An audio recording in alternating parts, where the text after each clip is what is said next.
ramassent de l'argent. Eux, ils s'en vont à Jérusalem, là où mon sauveur fut crucifié. Et cela dépend de la compréhension que tu as. Quand tu n'as pas une bonne compréhension par rapport à ces choses, ça sera l'échec. Quand tu as une bonne compréhension, ça sera la grandeur. Dieu fait sa part et l'homme doit faire aussi sa part. Ce que tu sens est une révélation. Ce que nous sentons est une révélation. Il y a des choses, des fois, que nous voyons dans la vie. Ce sont des révélations que Dieu nous donne. Nous sommes en train de parler du processus. Parce que nous parlons du processus, c'est-à-dire qu'on a commencé quelque part. Mais lui-même étant père, étant patriarche et a la capacité d'entendre la voix de Dieu pour perpétuer l'héritage. Je parle de l'héritage spirituel. Et il y a plusieurs étapes à traverser pour que la grandeur puisse sortir. Genèse, chapitre 25, 21 à 34. J'ai lu au nom de Jésus. Isaac implora l'Éternel pour sa femme, car elle était stérile. Et l'Éternel l'exauça. Rebecca, sa femme, devint enceinte. Les enfants s'est heurté dans son sein, et elle dit, « S'il en est ainsi, pourquoi suis-je enceinte ?» Elle alla consulter l'Éternel. Et l'Éternel lui dit, « 2 nations sont dans ton ventre, et 2 peuples se sépareront au sortir de tes entrailles. Un de ces peuples sera plus fort que l'autre, et le plus grand sera assujetti au plus petit. » Le jour où elle devait accoucher s'accomplirent, et voici, il y avait 2 jumeaux dans son ventre. Le premier sortit entièrement roux comme un manteau de poils, et on lui donna le nom d'Ésaü. Ensuite sortit son frère, dont la main tenait les talons d'Ésaü, et on lui donna le nom de Jacob. Isaac était âgé de 60 ans lorsqu'il naquit. Ses enfants grandirent. Ésaü devint un habile chasseur et un homme des champs, mais Jacob fit un homme tranquille qui restait sous le tente. Isaac aima Ésaü parce qu'il mangea du gibier, et Rebecca aima Jacob. Comme Jacob faisait cuire un potage, Ésaü revint des champs, accablé de fatigue. Et Ésaü dit à Jacob, « Laisse-moi, je t'ai pris, manger de ces roux-là, car je suis fatigué. » C'est pour cela qu'on a donné à Ésaü le nom d'Édom. Jacob dit, « Vends-moi aujourd'hui ton droit d'aînesse. » Ésaü répondit, « Voici, je m'en vais mourir. À quoi me sert ces droits d'aînesse ?» Et Jacob dit, « Jure-le moi d'abord. » Il le lui jura, et il vendit son droit d'aînesse à Jacob. Alors Jacob donna à Ésaü du pain et du potager, des lentilles. Il mangea et but, puis s'élevant et s'en alla. C'est ainsi qu'Ésaü méprisa le droit d'aînesse.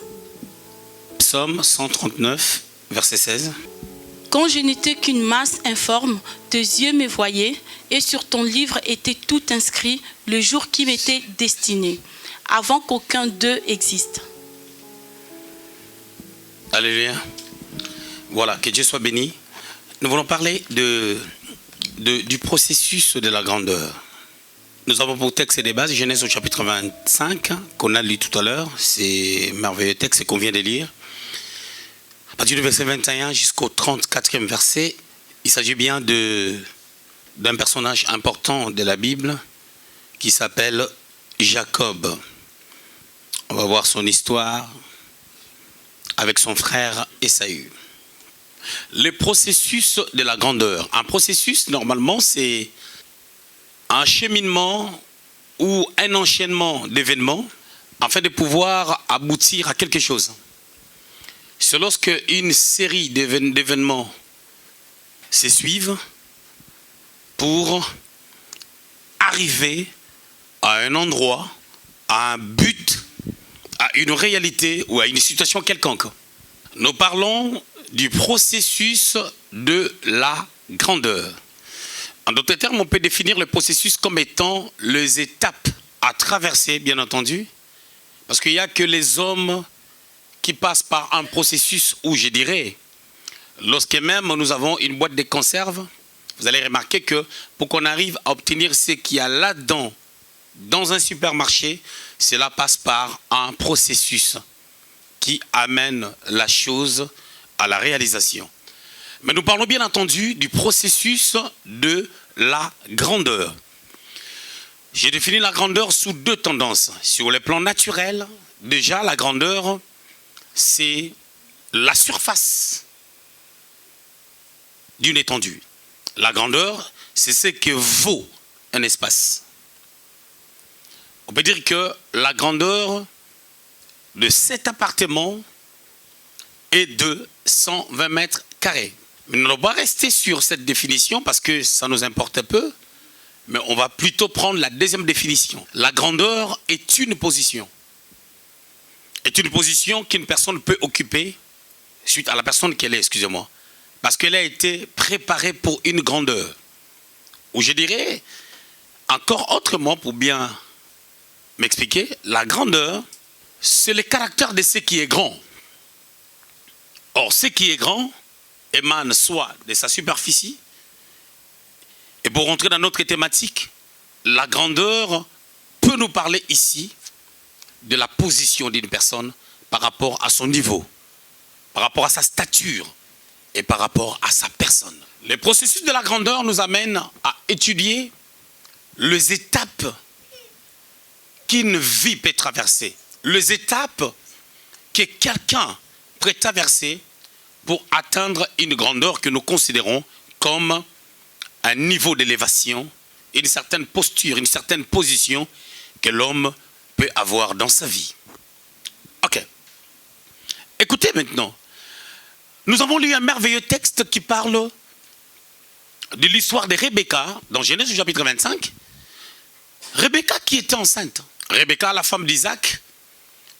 Vous connaissez sa belle histoire lorsqu'on l'avait épousée. Dans Genèse chapitre 24, on a envoyé les serviteurs les plus anciens de la maison d'Abraham pour aller l'épouser.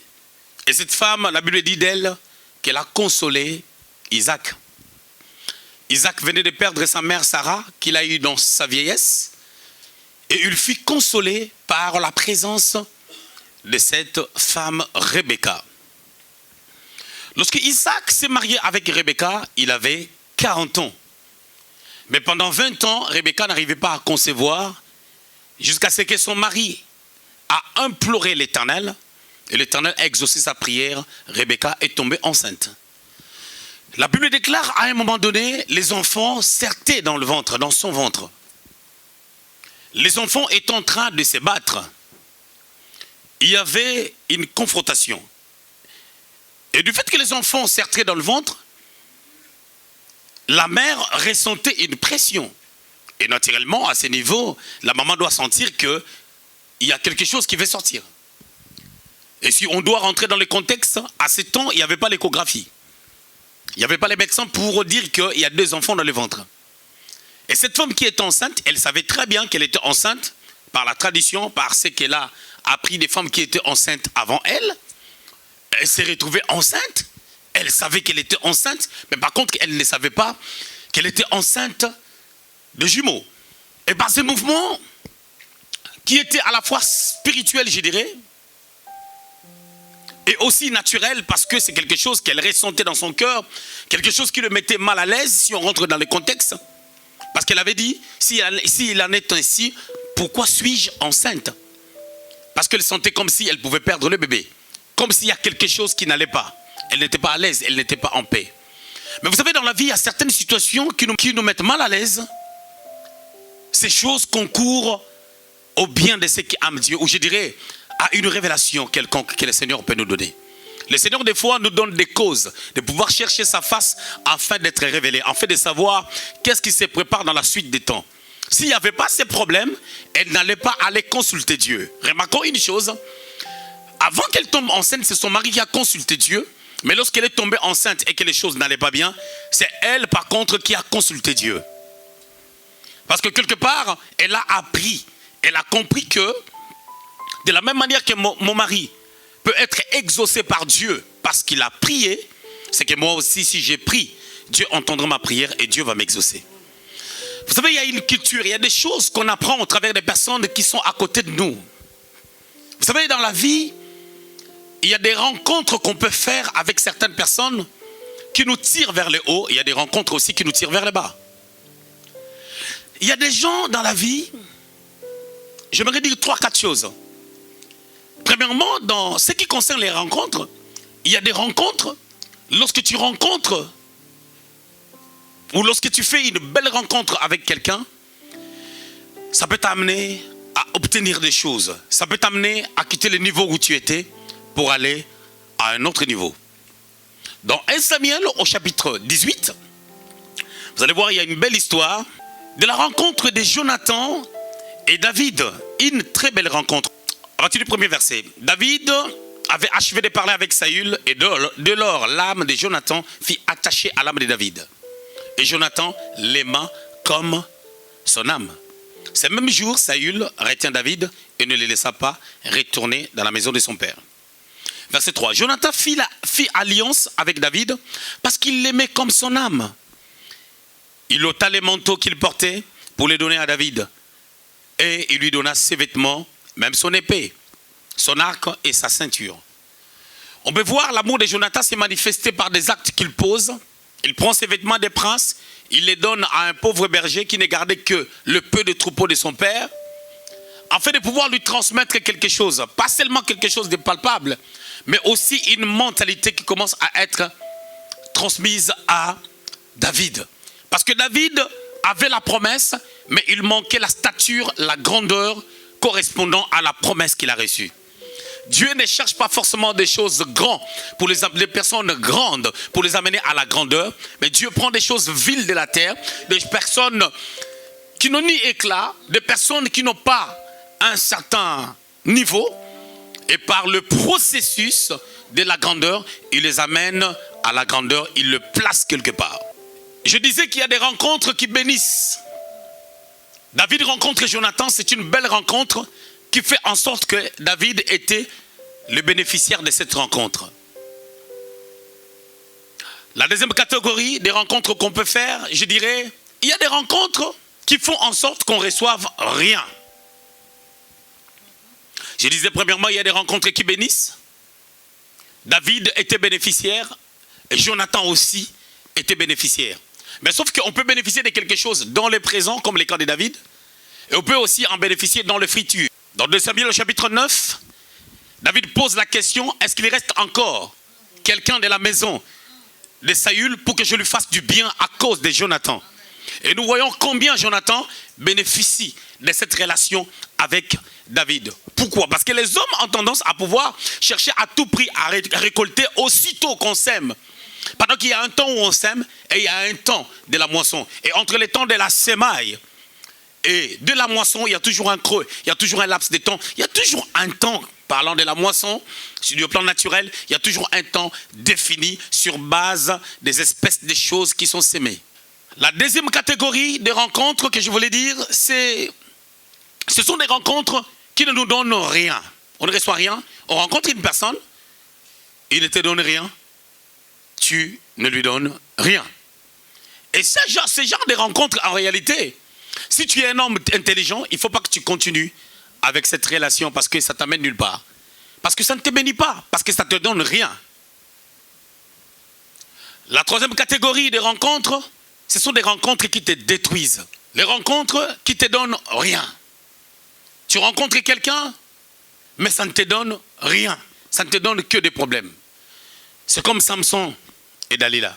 C'est une rencontre qui n'a rien fait de positif de la part de Jonathan. Mais par contre, les rencontres qui ne nous bénissent pas, ça amène le progrès. Ça fait tirer un gain de cause de la partie, disons, de l'autre partie. Parce que Dalila ou Dalila avait joué son coup. Mais sauf que Samson avait perdu. Et il a perdu beaucoup. Les rencontres qui nous bénissent, les rencontres qui nous amènent nulle part, ça ne nous détruit pas et ça ne nous bénit pas. Et des rencontres qui nous détruisent. J'étais en train de parler de rencontres. On peut rencontrer un mari, on peut rencontrer une femme. Ça t'amène quelque part ou pas. Mais dans le cas de Rebecca, elle a fait une belle rencontre avec Isaac qui lui a appris aussi à consulter l'Éternel. Et lorsqu'elle a consulté l'Éternel, Dieu s'est révélé. Le Seigneur lui a dit, tu as 2 enfants. La prière lui a amené à voir l'échographie, à savoir ce qui se passe dans son fort intérieur. Parce que la prière nous fait connaître des choses. Vous savez, quand tu t'approches de Dieu, le Seigneur va te révéler des choses. Dieu, nous, dans la nouvelle alliance, il s'approche de nous. On n'a plus besoin de dire chercher l'Éternel pendant qu'il se trouve. Parce que l'Éternel se trouve au-dedans de nous, à la personne du Saint-Esprit. Parce que nous sommes en Christ, Christ est en nous. Maintenant, notre problème, c'est quoi? C'est de pouvoir parler à Dieu, qui n'est pas seulement notre Créateur, mais qui est notre Père. Comme chaque enfant peut parler à son Père. Et la Bible dit, tout ce que vous demanderez en priant, croyez.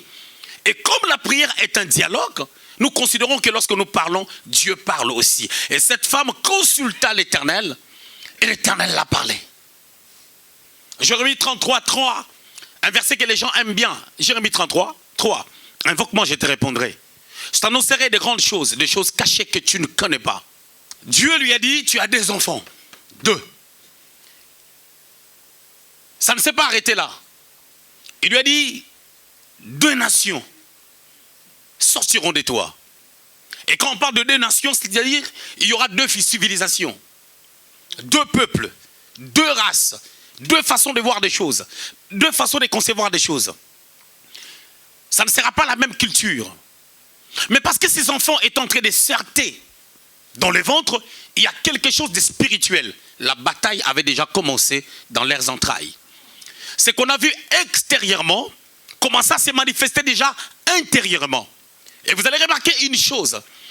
Dieu dit à Rebecca que le plus jeune sera plus puissant, si je peux utiliser ce terme. Il aura la grandeur plus que le plus grand. C'est-à-dire, le petit frère aura une certaine position. Vous savez, Dieu a sa façon de faire des choses, ou a ses façons de faire des choses. Dieu ne fonctionne pas comme les humains. Joseph avait 2 enfants, Manassé et Ephraïm. Les enfants qu'il a eus avant que Jacob puisse venir en Égypte. Mais quand il a eu ces 2 enfants, Jacob n'était pas là, et la mère de ses enfants était la fille d'un occultiste. La femme s'appelait Asnath. C'est la femme qu'on lui avait donnée dans Genèse 41. Et son père s'appelait Potiphéra. Pas Potiphar, mais Potiphéra. Il était un prêtre à On, c'est-à-dire un occultiste, dans une ville qui s'appelait On en Égypte. Et vous pouvez vous imaginer quelle sémence pouvaient avoir ses enfants.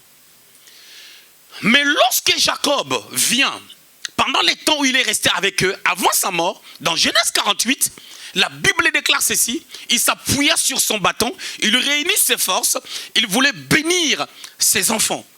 Il prend d'abord ses petits-enfants. Mais Joseph avait fait d'autres enfants en sa présence. Il ne s'est pas occupé d'eux. Il a pris ses petits-enfants qui étaient nés avant qu'ils viennent en Égypte. Il les bénit. Il les donne la place de Ruben. Ruben, qui était le premier-né, a été remplacé par Ephraïm.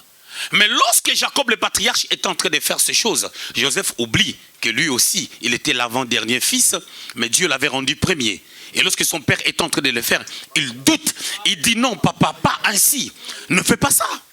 Pendant que Dieu sait la manière dont il fait des choses. Le Seigneur ne fonctionne pas comme nous. Raison pour laquelle quand on cherche à connaître, on connaîtra. Quand on cherche à savoir comment est-ce que Dieu fonctionne, on connaîtra. Mais le problème, ce n'est pas de comprendre seulement comment Dieu fonctionne.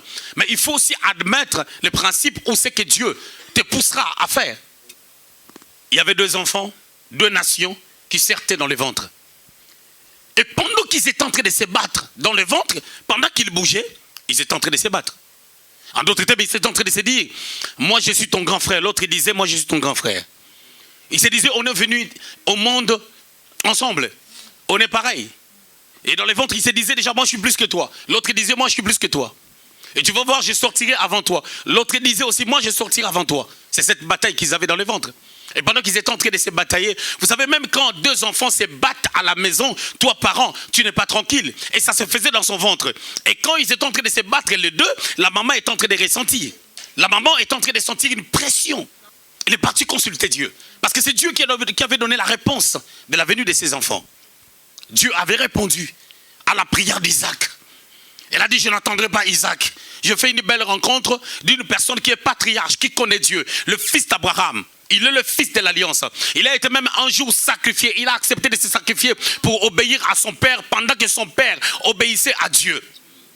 Il dit, bon, si je vais faire la même chose. Et Dieu s'est révélé. Deux nations se battaient. Et cette bataille-là de Jacob et Esaü, c'était la bataille de la postérité de la femme et de la postérité du diable. Cette bataille, c'est la bataille de Caïn et Abel qui se sont battus. La Bible nous parle dans Genèse au chapitre 4 que les deux ont offert un sacrifice. Et le sacrifice de Caïn n'a pas été agréé. Mais je suppose et je crois, et j'ai même la certitude de dire ceci, que ce n'était pas l'unique fois où ils ont offert des sacrifices à Dieu. Et je crois pertinemment que si le sacrifice de Caïn n'avait pas été reçu, c'est parce qu'il avait l'habitude de le faire et que Dieu ne peut pas juger quelqu'un d'un coup sans pour autant que tu reçoives un enseignement qui en découle. Dieu ne peut pas condamner quelqu'un sur un fait sans pour autant qu'il t'enseigne des choses concernant cette réalité. Quand vous voyez l'histoire de Caïn et Abel dans Genèse au chapitre 4, ce sont des réalités que nous vivons tous les jours. Où Dieu nous dit de faire ça, nous faisons ça. Dieu nous demande de faire telle chose, nous faisons autre chose. C'est ça ce qui s'est passé. Dieu, donc c'est-à-dire Dieu les a enseigné les sacrifices que lui-même a pu faire. Dans Genèse au chapitre 3, au verset 21, nous voyons Dieu offrir un sacrifice. Pourquoi? Parce que pour avoir la peau d'animal qu'il a utilisée pour faire des vêtements à Adam et Ève, il a fallu que l'animal soit tué. Il a fallu que le sang puisse couler. Il a fallu que cet animal-là soit sacrifié. Il a fallu que la fumée monte au ciel, que ce soit un signe d'adoration.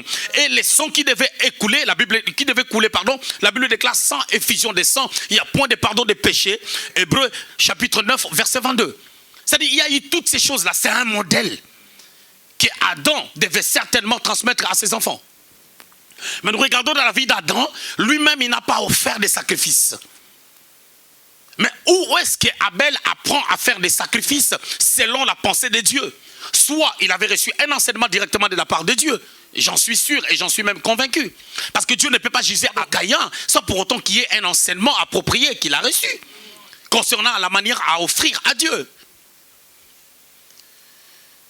Dieu est merveilleux.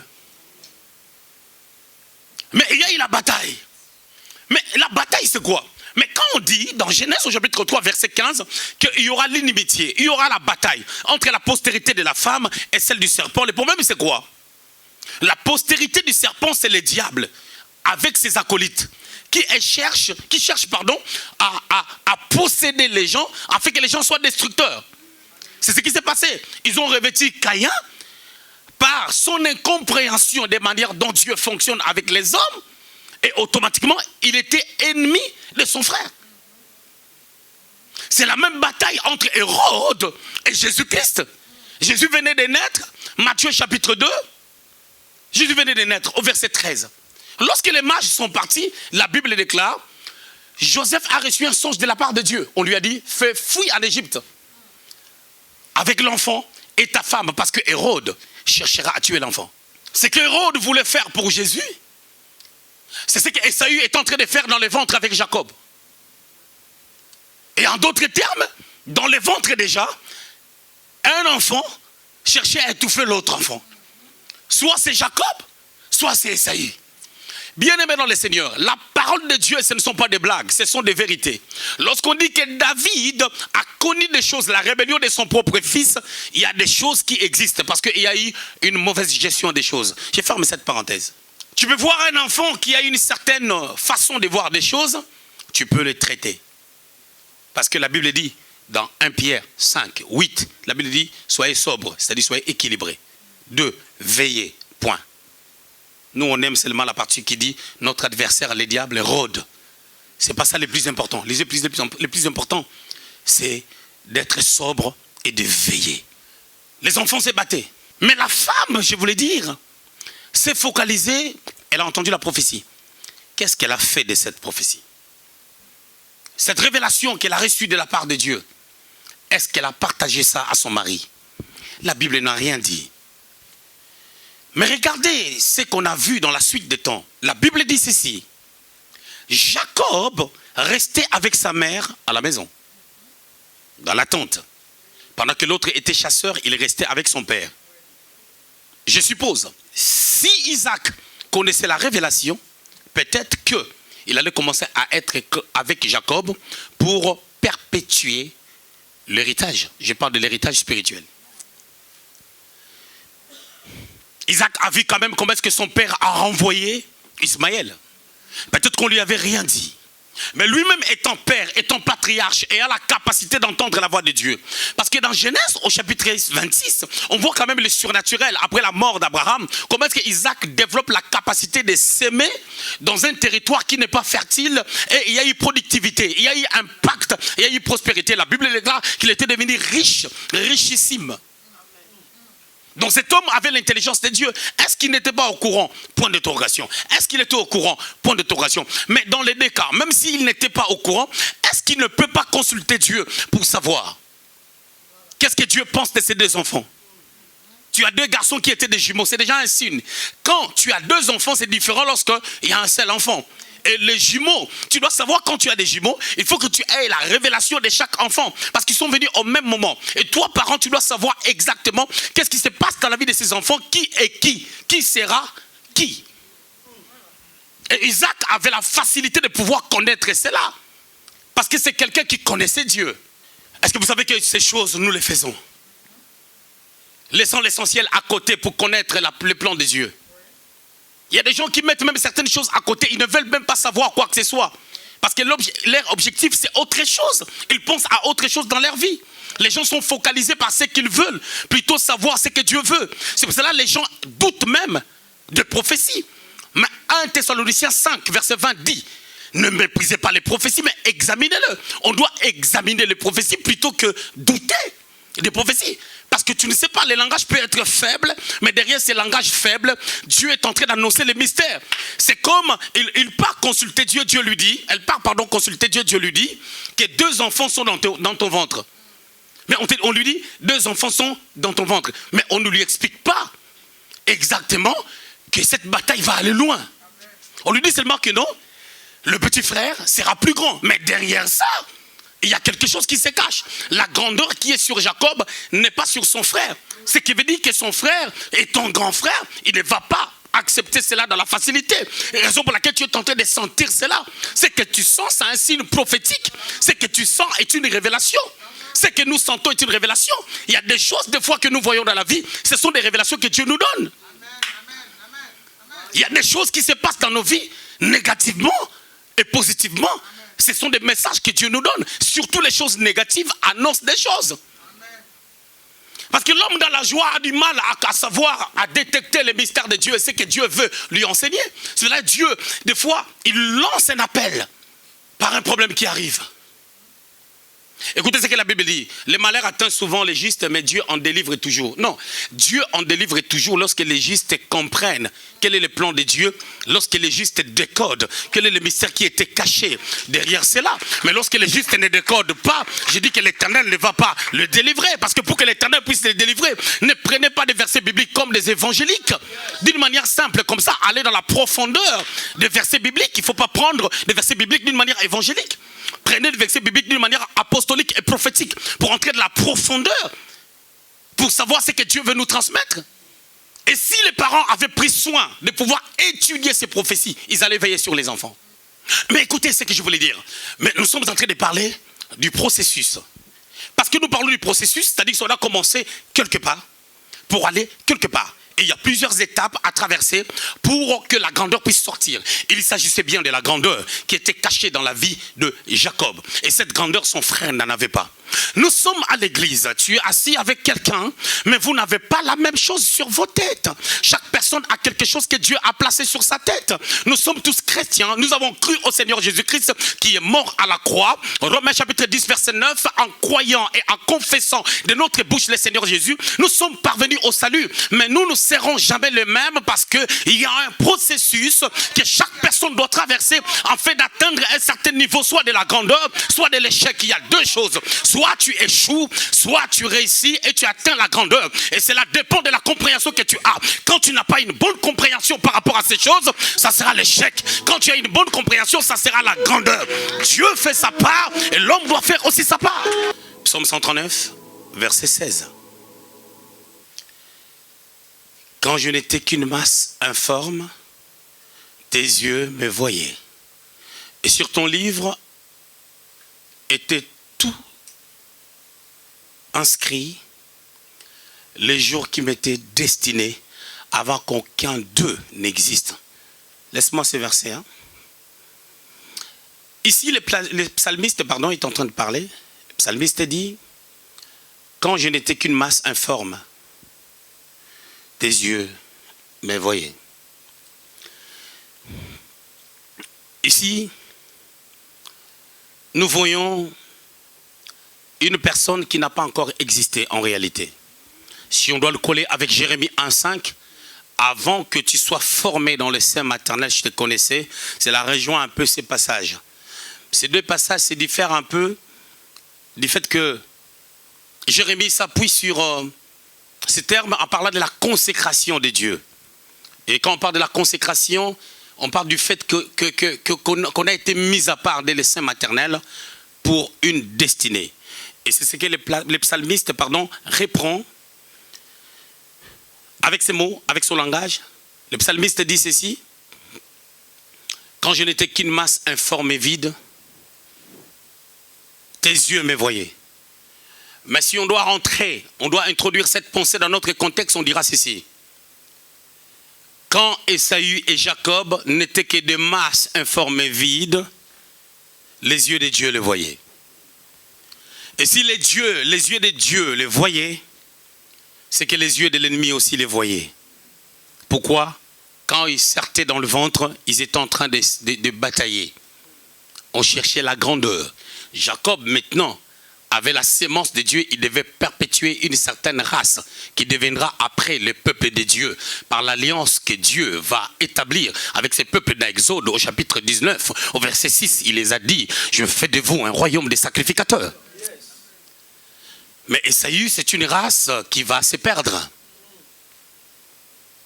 Donc deux masses informes et vides, et Dieu les connaissait. Et ces deux masses sont venues dans les entrailles d'une femme qui s'appelle Rebecca, qui était stérile pendant 20 ans. Et puis, elle reçoit la révélation, mais elle ne déchiffre pas cette révélation qu'elle a reçue, comme la plupart des gens le font. Tes yeux me voyaient. Sur ton livre étaient tous écrits les jours qui m'étaient destinés. Ce qui veut dire, les jours de l'homme sur la terre ont des étapes, ont un processus. Ça commence depuis qu'on est une masse informe et vide. On devient un embryon qui se forme dans le sein maternel parce que papa et maman se sont connus, ils se sont mis ensemble et on a commencé à se former. Après on va sortir, mais on avait déjà nos promesses depuis qu'on était une masse informe et vide. Et en sortant, la vie commence, c'est une autre étape. Maman s'occupe de nous, mais on n'est pas maman, maman n'est pas nous. Et avec ton frère, vous n'êtes pas pareil. Vous êtes sortis le même jour, à l'espace peut-être de quelques secondes ou de quelques minutes, mais vous n'êtes pas pareil parce que chacun a quelque chose. Les yeux de Dieu étaient sur vous, mais déposant dans la vie de tout un chacun quelque chose. Une sémence, un appel, une destinée. Et la destinée, parce qu'on fait allusion ici à un destin ou à une destinée, on dit que les jours qui m'étaient destinés. Le jour qui m'était destiné. Là, on parle de deux choses. La première des choses, ces jours-là sont comptés. Ces jours-là sont comptés, c'est-à-dire Dieu sait que cette personne va vivre 92 ans, 90 ans. Ça va commencer avec 0 année, ça finira par 90 ans. Mais sauf que tu peux réduire ces temps par rapport à la manière dont tu gères le processus que Dieu a placé au devant de toi pour que tu excelles dans la grandeur.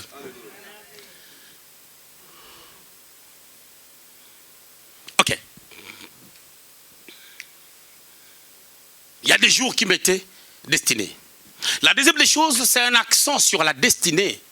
La destinée, par définition, c'est un plan préétabli. Je vous enseigne des têtes, hein, parce que le message a été changé. Je devais parler de David. Mais Dieu a imposé un autre message. Mais la destinée, c'est un plan préétabli par Dieu. Un plan préétabli par Dieu. Mais parce que c'est Dieu qui est l'auteur de la destinée, la Bible dit dans Jérémie 29, verset 11, que je connais les projets que j'ai formés sur vous. Ce sont des projets de bonheur, non des malheurs. Dans Jean 10, verset 10, la partie B, Jésus dit, je suis venu afin que mes brebis aient la vie et que l'aient en abondance. Pourquoi? Il a fait une alliance avec nous. Nous ne sommes plus des simples créatures de Dieu, mais nous sommes des enfants. Et parce que nous sommes des enfants de Dieu, avec la maturité spirituelle qui émane de la connaissance de la personne de Christ, nous devons de fils. Et après, on peut dire dans Galates, chapitre 4, au verset 1er, aussi longtemps que l'héritier reste un enfant, il ne diffère à rien à un esclave. Il faut que l'héritier grandisse pour qu'il ne vive pas la vie d'esclavage, parce qu'un esclave dépend de Pharaon. On dit les jours qui m'étaient destinés avant qu'aucun d'eux existe. C'est-à-dire ces jours n'existaient pas, mais Dieu les savait quand. Pas quand tu étais dans les ventres, mais quand tu étais encore une masse informe et vide. Une masse informe. Non, il y a une existence dans une masse informe. Parce qu'une masse, c'est comme un ensemble, mais vide. L'ensemble vide n'est pas zéro. Les zéros diffèrent de l'ensemble vide. L'ensemble vide est une existence. Mais par contre, il n'y a rien. Dans ma vie, même si aujourd'hui tu vois que j'ai rien, je suis qu'un ensemble qui est vide aujourd'hui, mais demain ça sera rempli parce que Dieu connaît les projets qu'il a formés sur moi. C'est ça la parole de Dieu. Donc, si je vais maintenant ouvrir votre façon de voir les choses, je dirais, quand la Bible dit, quand je n'étais qu'une masse informe et vide, tes yeux me voyaient, je vais reculer. Quand je n'existais pas, quand j'étais zéro, tu me voyais. Et quand tu as fait en sorte que je sois une masse, c'est que tu avais un plan de pouvoir me mettre dans ce vide-là, qui sera dans la masse, pardon. Si on rentre dans ces contextes, on peut dire ceci. Dieu voyait Jacob, Dieu voyait Ésaü. Mais écoutez-moi, Dieu voyait Jacob, il voyait Ésaü, mais Dieu n'a pas donné à Jacob le nom de Jacob. Ce sont ses parents qui n'ont pas compris la révélation. Ils l'ont appelé Jacob, qui dit celui qui supplante. Parce que s'ils avaient compris la prophétie, ils n'allaient pas l'appeler Jacob. Quand ils l'ont appelé Jacob lors de sa naissance. Ils se sont référés du fait qu'il a touché les talons de son frère. Mais ils lui ont donné un mauvais nom. Ils pouvaient chercher un autre nom. On pouvait l'appeler peut-être protecteur. Parce que Jacob veut dire celui qui supplante. Or, celui qui supplante, c'est celui qui usurpe. C'est celui qui se fait passer pour un substitut en écartant la personne qu'il faut à la place qu'il faut. En réalité, le nom signifiait l'acte qu'il a posé. Mais on ne peut pas identifier la personne par rapport à l'acte. Parce que l'acte, c'est ce que je fais. Il était un bébé, il était inconscient. Il a posé un acte, mais il ne faut pas le coller à cet acte. Il faut lui donner un nom qui révèle l'intention de Dieu par rapport à sa personne. Et Isaac et Rebecca avaient un problème. Pourquoi? Parce que leur problème, c'était quoi? Ils ont refusé la révélation que le petit frère sera plus grand. Alors quand les enfants étaient en train de sortir, le grand frère est sorti en premier. Le petit frère est venu après. Donc on sait que c'est lui qui aura la grandeur. Ne l'appelez pas Jacob. Appelez-le vainqueur. Parce qu'en sortant, il a tenu son frère. Appelez-le vainqueur. Parce que sa main n'a pas lâché son frère. Parce qu'ils sont sortis comme ça. Si sa main avait lâché les frères, là ça allait être autre chose. Ça allait être autre chose. Mais sa main n'a pas lâché son grand frère. Sa main l'a tenu, il a vaincu. Appelez-les vainqueurs. Parce que Jacob, en réalité, lorsque Joseph fait les songes, il voit l'étoile. Pardon, les étoiles. Il voit la lune et le soleil. Le soleil là était Jacob. Christ est le soleil et le vent. En réalité, Jésus-Christ est le vainqueur de la croix. Il a fallu qu'on appelle Jacob comme vainqueur parce qu'il est en train de déstabiliser Ésaü qui était descendant d'Hérode. Ésaü qui était l'image de domination, de principauté qui ont été cloués à la croix. Quand il a dit Tétélestai, tout est accompli. Il a fallu l'appeler vainqueur plutôt que Jacob. Est-ce que je peux parler comme un prophète? Fais attention à la manière dont tu appelles tes enfants. Et fais très attention à la manière dont tu t'appelles toi-même. Au moins je mérite la mort, tu mourras. Au moins je ne mérite rien. Oui, tu ne vas rien mériter. Au moins je crois que je suis destiné à rien. Bien sûr, tu n'es pas destiné à quelque chose de glorieux parce que c'est toi qui le dis, c'est pas Dieu. Parce que Dieu connaît les projets qu'il a formés sur toi. Ce sont des projets de bonheur et non de malheur. Parce que la vie et la mort sont au pouvoir de la langue.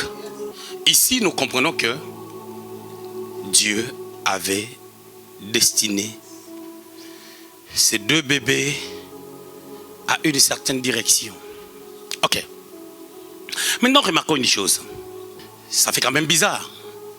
Il y a un verset de la Bible qui dit « J'ai aimé Jacob, j'ai détesté Ésaü ». Et puis, lorsqu'on rentre dans la profondeur de ces choses, pourquoi Dieu peut donner une forte dimension ou une élévation au petit frère et l'autre là, il n'a pas aimé? Si on dit ça, c'est faux. Parce que, après que Jacob ait supplanté légalement son frère en prenant sa bénédiction, 20 ans après, nous voyons Ésaü être plus prospère que Jacob. Ce qui veut dire que Dieu ne l'a pas laissé à vide. Mais le problème qui est là, si Tamboué a une grande élévation que moi, ça n'a pas ôté mon élévation.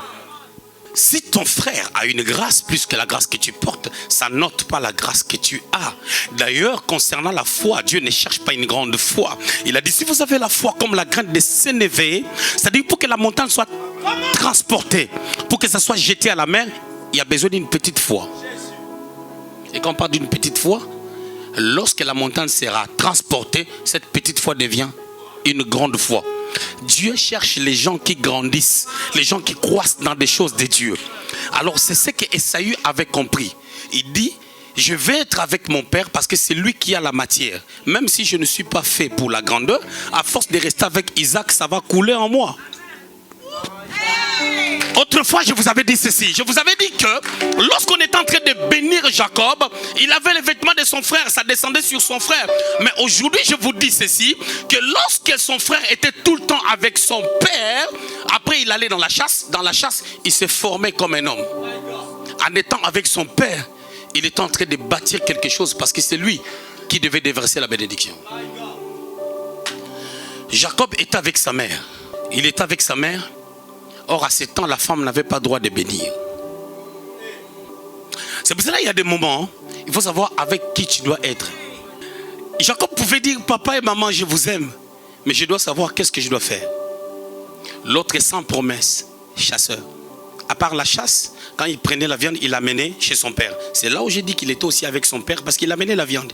Le pire, c'est quoi? Mais il amène la viande. Il doit amener chez la maman. Mais comment c'était tout de suite une relation avec son père? Parce que dans Genèse 27, ils ont dit son père l'aimait à cause du gibier. Et à cette dimension, Isaac avait la position de Dieu. La Bible déclare, Dieu est le consommateur de notre foi. Lorsque tu as la foi, tu nourris Dieu. Il y a des gens qui ne nourrissent pas Dieu. Ils ont peut-être des promesses, mais Dieu ne mange pas. Vous laissez Dieu enfamer. Parce que vous n'avez pas la foi. Mais il y a d'autres qui n'ont pas de promesses. La foi a une dimension d'appeler à l'existence qui n'existe pas. Je n'ai pas de promesses, mais j'ai la foi. Je fais exister quelque chose qui n'existe pas en moi parce que ma foi nourrit Dieu, qui est le consommateur de ma foi. Et automatiquement, quelque chose se crée. C'est cette qualité de vie que Dieu veut pour nous. Au commencement, il a dit que la lumière soit et la lumière fut. Genèse 1, 3. Mais il n'y avait rien qui existait. Dieu a déclaré une parole, il a mis foi en sa parole. Si Dieu peut mettre la foi en sa propre parole, afin que la parole appelle une existence, et moi et toi, on est obligé d'avoir la foi en ce que Dieu a dit pour nous. Mais Ésaü, on n'avait rien dit pour lui. Mais il était devenu quand même un homme important. Les enfants grandissaient. Pendant qu'ils grandissaient, parce que Jacob, on l'a baptisé avec le nom de Jacob, qui n'était pas un bon nom. La preuve, après Dieu lui avait changé le nom. Dieu l'a appelé Israël, qui veut dire celui qui a combattu avec Dieu. Prophétiquement, cela veut dire celui qui a marché avec Dieu en étant persévérant malgré les coups. On l'a escroqué 20 ans chez Laban, mais il est resté avec Dieu. Il y a eu deux choses qui ont marqué leur vie. Le grand frère vient de la chasse. Le petit frère, il est en train de faire le potage de lentilles. Les grands frères, par un défaut important, ou je dirais même deux, le manque de patience et de maîtrise de soi. Le manque de patience l'a amené à désirer à manger tout de suite. Le manque de maîtrise de soi l'a amené à dire des bêtises. je vends mon droit d'aînesse. Il légalise ce qui s'est passé dans le ventre. Pendant que quand ils étaient en train de se batailler, ils ont eu plusieurs rounds. Comme dans un combat de boxe. Le premier round, Esaü avait gagné. Parce qu'il est sorti premier. C'était 2-1. Je suis sorti, tu m'as attrapé, tu as marqué un but. Tu me retiens au 1-1. Tu me retiens. Et quand il sort, c'est 2-1. Il a gagné. Deuxième round. C'est maintenant dans la vie de tous les jours. La bataille, dans le ring comme ça, Jacob gagne. Il le supplante. Il lui donne le potage, il dit, vends-moi ton droit d'aînesse. Lui aussi, par le manque de maîtrise, il dit, qu'importe, j'en ai pas besoin. Deuxième round, il a gagné. Et ça fait 1-1. Jacob a gagné. Troisième round, Genèse chapitre 27. Il s'agit bien de la bataille d'un homme d'une grande destinée, d'une grande grandeur. Et Dieu veut que le processus de sa grandeur soit tellement bon. Les parents ont failli dans la révélation. Troisième round, la bataille des bénédictions. Il part chercher la viande, la mère manigance des choses. Jacob gagne. Il reçoit la bénédiction. Or, quand Jacob a gagné, il a perdu le quatrième round. Il est parti chez Laban, l'autre est parti de l'autre côté. Ils se rencontrent 20 ans après. On voit qu'au quatrième round, Esaü gagne, Jacob perd 2-2. Jésus-Christ, le roi des rois, il est venu sur la terre, il était bébé. La Bible déclare, la Bible dit de lui, dans Ésaïe chapitre 2, je crois au verset 50 quelque part là, la Bible dit de lui, l'enfant grandissait en stature et la faveur de Dieu était sur lui. Mais quand il était bébé, faible qu'il était, pendant qu'il était bébé, Hérode a gagné parce qu'il a fui. Matthieu chapitre 2, verset 13, on a pris le petit enfant, on a fui avec en Égypte. Hérode a gagné. D'ailleurs, il a même tué les innocents. Il a gagné encore 2-0. Vous savez, en judo, il y a une prise qu'on appelle Ippon. Et lorsque tu prends Ippon Seonage, même si tu avais déjà fait encaisser dans la partie adverse 3 points, Ippon c'est 10 points. À la croix de Golgotha, le diable, Hérode, Pilate et toutes les personnes qui étaient là, ils ont pris l'Ippon Seonage, ils ont pris 10 à 2. Le combat était fini, il a crié, tout est accompli. Moi et toi, nous sommes entrés dans la gloire et il n'y a plus de condamnation pour ceux qui sont en Jésus parce que nous avons la victoire à cause de ce que Dieu a déclaré pour nous.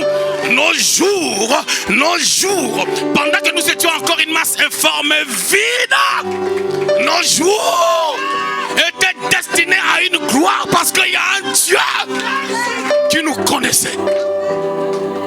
Il y a un Dieu qui nous connaissait. Que personne ne te fasse fatiguer.